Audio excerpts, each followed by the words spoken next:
Bismillahirrahmanirrahim. Assalamualaikum warahmatullahi wabarakatuh. Hello my lovely student, how is it going? I hope you always healthy and keep hamasa. Allahu Akbar.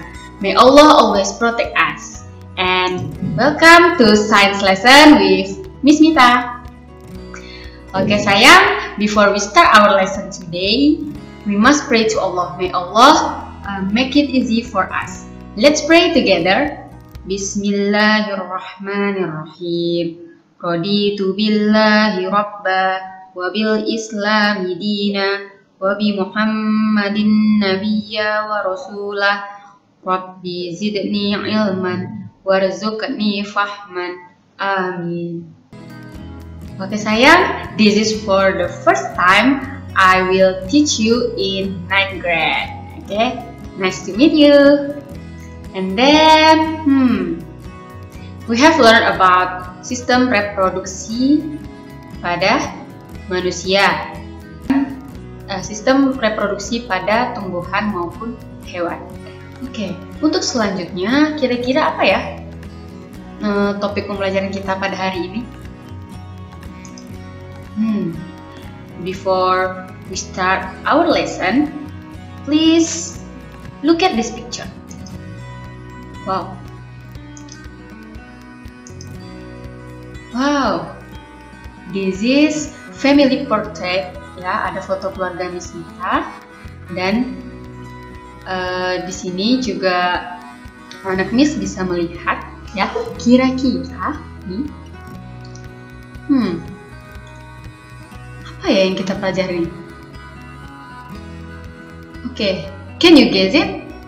Nah, jadi anak Miss, silahkan perhatikan family portrait Miss Mita ini, family picture. Ya, this is my father, this is me and my mom and my brother. Oke, kira-kira Miss Mita mirip siapa ya, nak? Mirip mama atau mirip papa?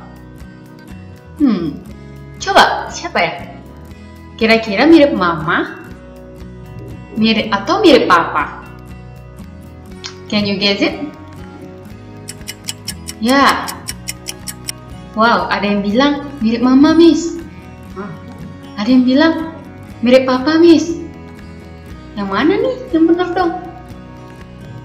Ya, di sini ada adik Miss juga nih. Kira-kira adik Miss mirip siapa? Mirip mama atau mirip papa? Oke.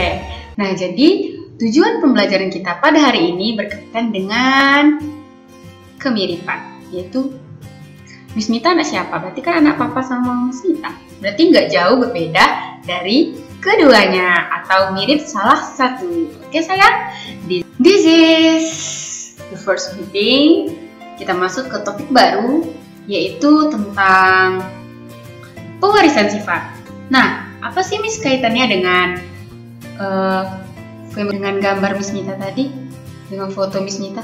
Iya, karena kan tadi Miss Mita udah bertanya, nah mirip siapa ya? Nah, otomatis itu nggak jauh berbeda antara mirip sama papa atau mama. Begitu juga dengan anak-anak Miss Mita, itu pasti akan mirip gabungan keduanya atau bisa salah satunya. Oke, jadi pembelajaran kita hari ini adalah tentang pewarisan sifat.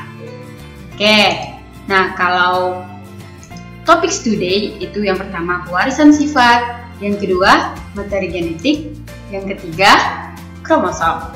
Ya, apa sih Miss pewarisan sifat? Warisan berarti diturunkan. Nah, jadi pewarisan sifat atau hereditas merupakan penurunan sifat dari induk atau orang tua kepada keturunannya atau anaknya. Jadi Miss Mita tadi kira-kira mirip ke siapa? Mirip. Yang bilang itu mirip apa? Kebanyakan ada yang bilang mirip mama, ya. Nah, jadi itu ada yang jelas mirip dua-duanya dong, ya. Kalau nggak mirip, wow, tidak ya. Miss Mita hanya bercanda. Oke, kita masuk ke nih. Kalau ilmu yang mempelajari tentang pewarisan sifat ini disebut genetika. Oke sayang, jadi let's enjoy this video and don't forget make key point ya. info-info penting di video ini. Oke? Let's take your paper and your pen. Nah, pewarisan sifat ini berasal dari materi genetik. Apa sih Miss materi genetik? Materi genetik molekul yang berperan sebagai materi genetik adalah asam nukleat atau nukleat asid. Nah, tersusun atas, terbagi dua ya sayang ya. Yang pertama itu ada DNA, deoksiribonukleik acid. RNA, ribonucleic acid, atau asam deoksiribosa nukleat dan asam ribonukleat. Seperti itu, oke? Bisa kita lanjut. Nah, untuk yang kedua itu ada gen. Gen itu unit DNA yang menentukan setiap ciri makhluk hidup. Nah, yang ketiga kromosom. Struktur seperti pita di DNA yang membawa gen dan mentransfer informasi genetik. Wow, jadi di sini ada 3 materi genetik. Yang pertama adalah asam nukleat, yang kedua ada gen, yang ketiga itu adalah kromosom. Ya. Nah, berikut ini nih. Seperti yang kita sudah pelajari di kelas 7, kalau misalnya di dalam sel itu terdapat inti sel atau nukleus. Nah, di dalam nukleus tadi terdapat ini semua tadi ya sayang ya. Ini ada DNA, RNA, dan di sini terdapat kromosom. Begitu juga di sini terdapat gen. Jadi terdapatnya di mana? Terdapat di nukleus atau inti sel. Oke, pintar. Kita lanjut. Materi genetik untuk DNA dan RNA.